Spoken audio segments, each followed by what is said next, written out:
All right, this is as real time as it gets. I genuinely haven't seen this thing yet. Welcome to Spectre. Man, I really thought I'd have an idea of what it might look like, having seen the prototype. It's a completely different vehicle.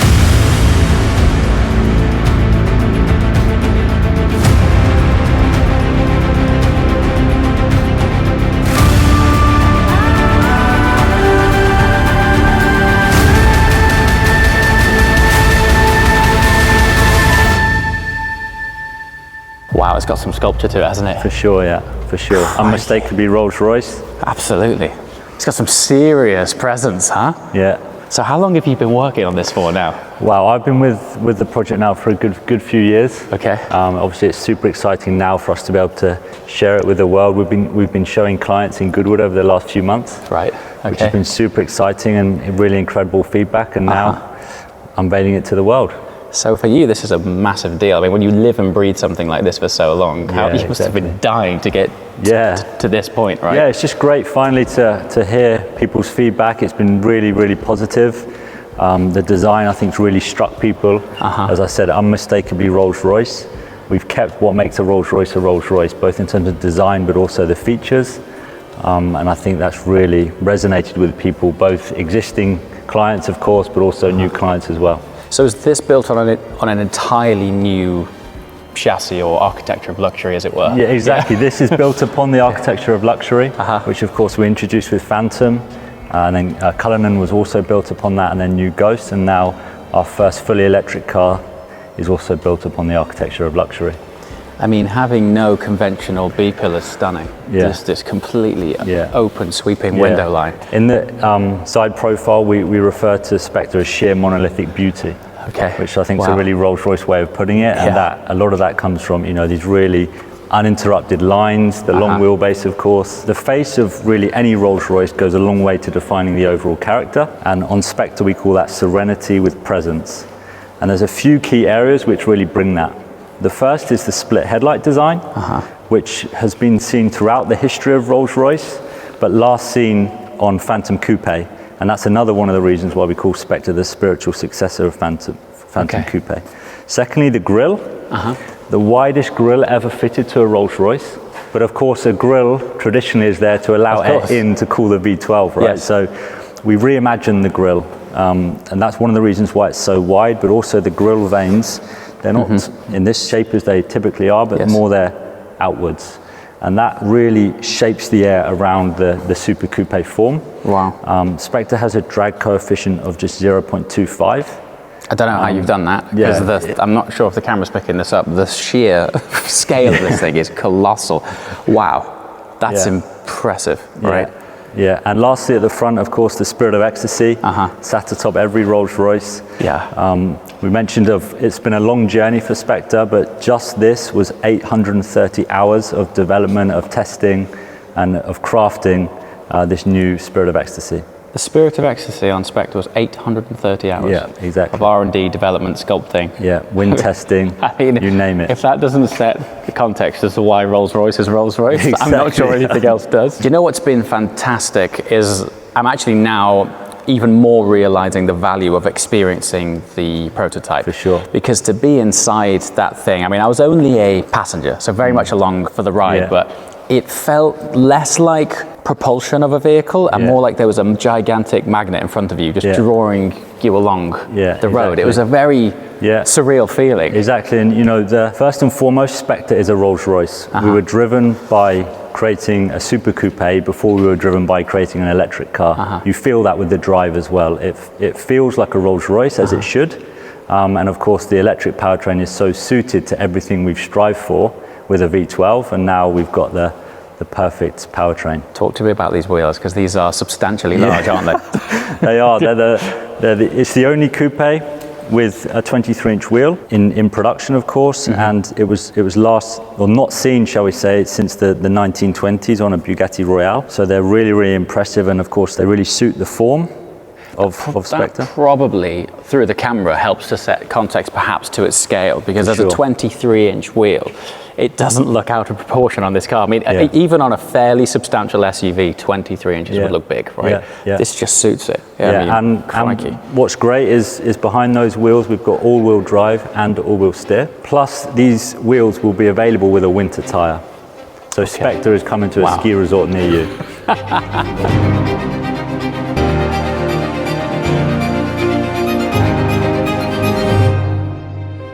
We really, particularly in the side profile, there's a real refinement to the design, always with Rolls-Royce.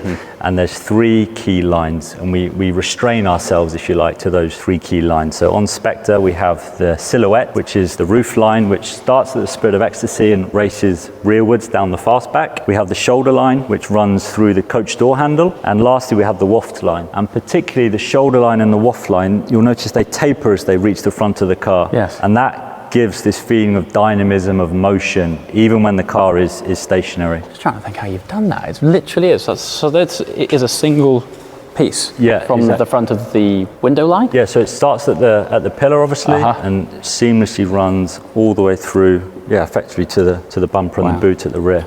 So entirely new design language when it comes to the rear lights. The rear lights, I must say, I absolutely love because, they're super cool. Again, there's real restraint in their design. They've been so wonderfully inset into the rear. And you'll notice they're extremely vertical. And that is a reference to the Pantheon grille at the front of Spectre. Okay. So we have this harmony of the verticality between the grille at the front and the tail light at the rear. We also see here the culmination of the aero two-tone. So Rolls-Royce is famous for its two-tone, which typically runs along the C-pillar line. Yes. But now with Spectre, we have a new interpretation of that, the aero two-tone.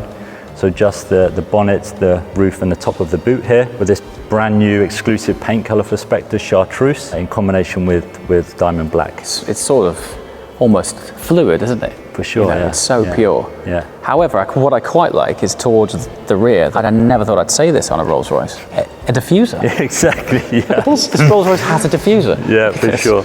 So the floor with the battery, of course, is relatively flat. So we've got the diffusers at the rear, very subtle, like you say, but a nice detail really to finish off the tail of the car. We've experienced some cars on the channel over the years where we've used the statement that it seems to bend physics. And we reserve that for special occasions. And honestly, being in this thing, I was like, there's no way a car of this mass can disguise its weight and handle, and it goes like hell, right? It goes like hell. So what's, up until this point, when we don't know power figures, we don't know range, what's the sort of ballpark on that? Yeah, so the range will be in excess of 500 kilometers. Oh, wow. Yeah. Decent. Yeah, exactly. That's substantial. Yeah, exactly. And it's all about our customers' lifestyle and fulfilling their needs. So the beauty, of course, of charging is that you can do it from the comfort of your home. So speaking of charging, I'm assuming this is the charging Exactly, port. yeah. So exactly where the fuel flap was, so in a very familiar place at the rear right of the car. Of course, we can take a look.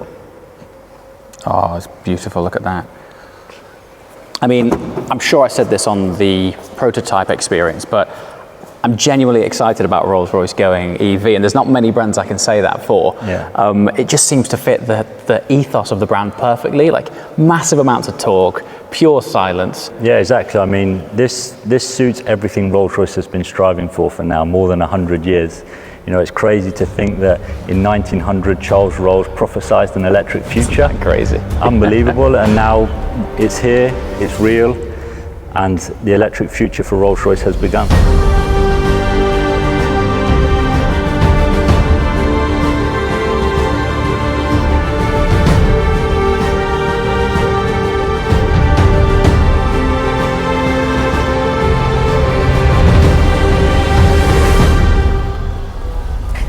What I actually quite like is, just because it's an electric car, you haven't sort of changed the feeling of it being a Rolls Royce. For sure. You haven't gone, oh, because it's something new, we need to, come up with a new design, inside. Exactly, and that's the way we think it should be. The powertrain, of course, is new and extremely well suited to everything that we're doing, but it shouldn't rewrite the DNA of a Rolls Royce. First of all, on the doors, we've taken the philosophy of our Starlight headliner and now created the Starlight doors. You can imagine, when the sun is setting, the atmosphere of the Starlight headliner and the Starlight doors is really special. In total, there's 4,800 stars across the doors. That doesn't include the headliner. Doesn't include the headliner. Doesn't include the headliner, no. Wow. We've got a new, what we like to call digital architecture of luxury, which is called Spirit. So all of the digital interactions you have with the car through the dials, which you can now bespoke to match the color of your interior, the central display, all of the sounds of the car are controlled through Spirit. So will there be a signature sound? Yeah, exactly. So we have developed, we like to think of it as an orchestra, and inside a Rolls Royce is the world's smallest orchestra. The quietest cars that I've been in historically have all been Rolls Royce. The pre-production car, or not even pre-production, that prototype took quiet to a different world. This is something new. Seeing charging mode inside a Rolls Royce is cool. Look at all these. So you've got a departure plan, I'm assuming, is something that you would set up in advance to sort of pre-condition it before charging. Yeah, exactly. And we'll have, within our app, Whispers, we'll also have a lot of new features there in terms of connectivity to the car. Exterior lighting, what's that one? So that is, for example, for the illuminated grille, whether you want that to be just linked to your welcome lights or to have it on whilst you're driving, which frankly is my preference. I think that's such a great feature to have on, to really give Spectre a nighttime signature when you're driving. I love that. A control for the ambient lighting of the front of your car, sir. How fabulous. I just think it looks awesome, man. It's so imposing and it's got loads of presence, but it's still sophisticated. It's like on the one half, it's sort of, if it was behind you, you'd get out of the way. But on the other side, if it drove past you in town, you wouldn't be offended by it. It's there's this great way of the designers had almost on the mood board for Spectre, and that was a crouching lion. Wow. Because if you think of a lion, it looks not intimidating, but you know it's powerful, right? But it doesn't have to roar. You look into its eyes and you know it has respect. That. Exactly. Respect. And that was on the mood board for Spectre, and when you look at the face of the car, you see that. Do you know what? I never thought I'd say you're right, but now you've said it. Now you've said it, there is this sort of stance about it, right? So one of the signature features of a Rolls Royce is a vastly large bonnet. For historical reasons, quite obvious.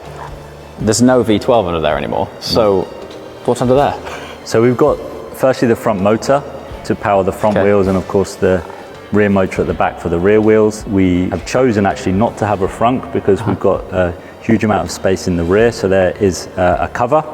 And in fact, the only reason now to open the bonnet is to refill the washer fluid. So this is your supercomputer server room in there. Exactly. Exactly. There's two driving modes. The normal driving mode, if I can call it that, is relatively low recuperation, so it feels like driving a Rolls Royce. The car will coast. You've got that waftability and that magic carpet ride feeling. And then there is a mode with much higher recuperation, which will effectively give you that one pedal feeling. Which around town in particular, but also if you're cruising, is a really nice feature. Of course, it's a different way of driving for sure, but once you're used to it, we think our clients will really utilize that.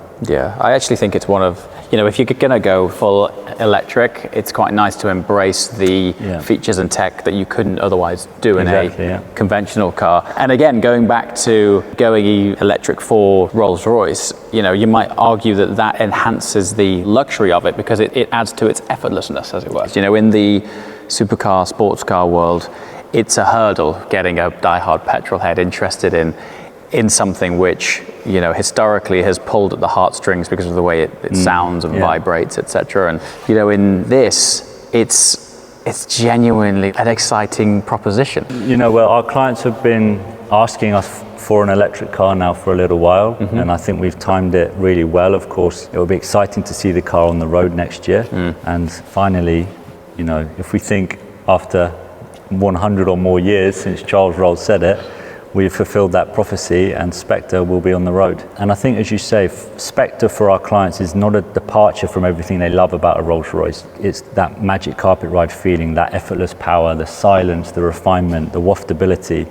Technically it's a 2+2, right? But the amount of space in the back is not conventional like a 2+2 at all. No, exactly. You're right. It's huge. It is, I guess technically you're right, a 2+2, but it is built with 4 adults in mind, testament to the the designers, the craftspeople, the engineers who created it, and it's something that I know they're all rightly so really proud of. They ought to be. It's honestly, it's truly stunning. Well, listen, thank you so much for showing us around. We really appreciate getting an early peek at it. Congratulations to you and the whole team. What this will be like when it's finally finished, refined, will just be blow away. So exciting time.